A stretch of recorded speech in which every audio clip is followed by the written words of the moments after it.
What's up, guys? It's Dave, and we're back this week with part 2 of our Lancer Pro Line overview. This week, we'll be checking out the PDW stock and the Alpha stock models. Let's get these on the table and take a closer look at what makes them so special, shall we?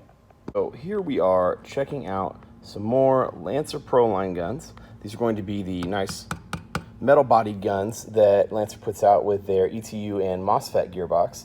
And these are the newest models that have a couple of new stock designs. So we're going to start here with what they call the Alpha stock. As you can see, it says Alpha, nice and pretty right there. And what makes this guy special is it's kind of, we jokingly call it the California stock.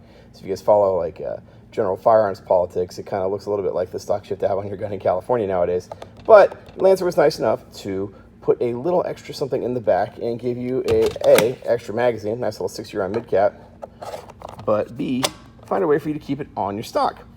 Now, this does a couple of things for the gun. One, it gives it a very futuristic look, especially when you couple it with that gorgeous M-LOK rail that they've got at the front end.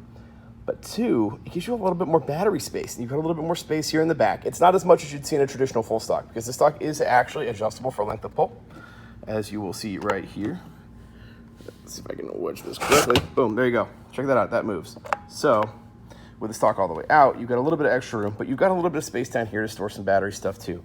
So with a larger battery compartment and a slightly different grip angle and a little bit different ergonomics, you can have an M4 that takes M4 mags, shoots like an M4, takes M4 upgrades, but doesn't really look like a traditional M4. Now these guns are great if you're playing long range. They're not as fun for CQB in my experience. Getting your thumb around this little area here to rack this selector can be a little bit tricky if your thumb doesn't quite fit. Now, on the inside, these are identical to the Pro line, so ETU, MOSFET, all the high-quality internals. If you guys want an overview of what's inside the gearbox of these guns, check out our Part 1 video, which we'll have linked in the blog article and in the description down below, so you guys can go check it out. But let's move on to the front of the gun. So the Alpha stock models come in a couple different shapes and sizes. This particular one is the LT30B, and it has a giant M-LOK rail with some QD sling swivels right here on the front and the back, and it's got this weird, not quite monolithic top rail. I don't know if you guys can see that. There's no Picatinny rail right there. It's very similar to some of the more boutique AR manufacturers out there realize that that's just kind of wasted space on an AR, so they don't bother putting Picatinny rail there to save material and save weight. You're not going to put anything there anyway. You've got enough room to put a front sight on. It does come with flip-up sights as well, and you've got enough room to add all the scopes that you could ever need. But it's a stark contrast to the way that they have set up the little one. So let's go take a look at the other rifle that we have pulled down and give you an overview of that. Here we have the LT34B Battlehawk. Now, these guys are cool. They have Lancer's new PDW stock on them. Very similar to what you'd see from Classic Army's models with their BAS stock, or what KWA is doing with their Ronins. Lots of companies are getting on this PDW stock game. It's a very popular style for indoor play. Limited battery space, but you get a certain style and a certain smallness to the whole package that everybody loves.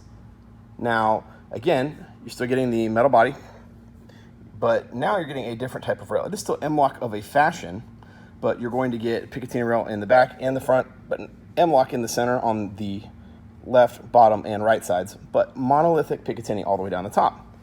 This gives you a more unique style that gives you a little bit more options. Whether or not you like it's going to be up to personal preference. Again, same internals as the Blackbird model that we were just looking at with the Alpha stock, but overall a much more small and completely tiny package for all of you. Now, there is one thing I have to mention before we get started though.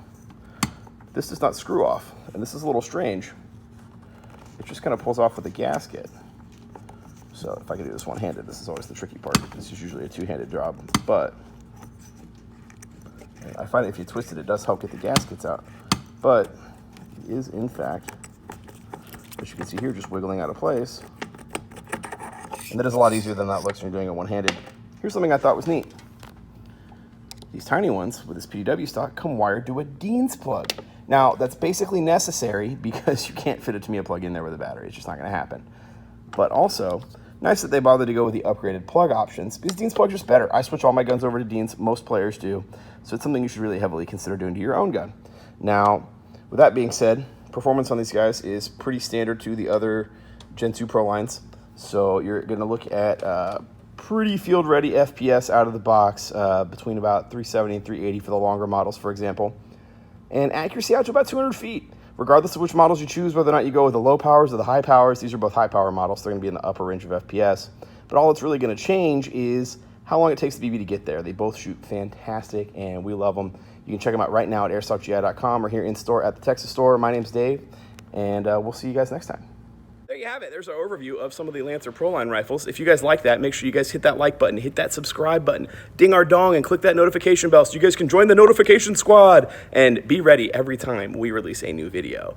If you guys want a little bit more in-depth overview of these guns beyond just taking a look at some pretty pictures and video of them, make sure you guys click the link down in the description below if you guys are on YouTube to the Airsoft GI TV blog at airsoftgitv.com, where we will have a fully fledged article that covers all of this in so much more detail. My name's Dave. We'll see you guys next time.